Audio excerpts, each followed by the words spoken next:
Now let's talk about ATSR Mouse role-playing game. TSR Mouse role-playing game was launched in 1984. It's the first role-playing game, and not the first real tabletop role-playing game. It actually was two action bands. It was launched in 1979. Okay, actually behind it all, it's TSR playing game.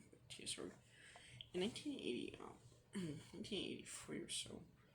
While entering into a license, TSR entered into a licensing agreement with Marvel Comics to make a role-playing game based off Marvel characters.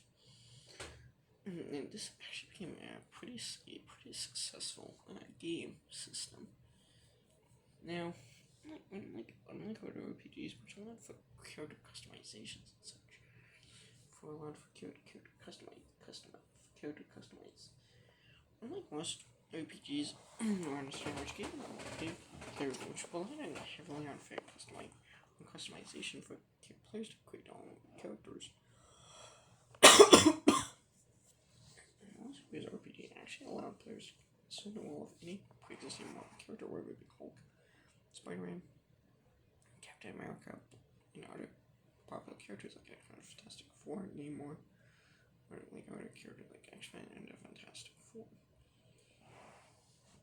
Now, the quest ran from 1981 for several years, and it went for numerous different editions, such as the first edition, then the second edition, 1970, third edition, I believe, 1991, then the fourth and final edition by kind of late mid-1990s. However, by that point, TSR eventually TSR began and with each edition introducing new modified rules. However, even with new modified rules, the game was still successful.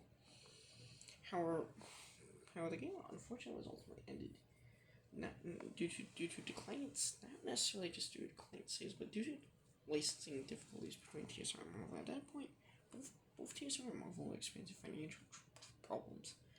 Marvel was experiencing extreme financial issues, to the point they were actually offering the Marvel license very dirt cheap. However, TSR was also financially struggling. TSR at this point was going financially bankrupt. And in fact, the company eventually TSR would eventually go bankrupt and eventually acquired by Wizards of the Coast in 1987.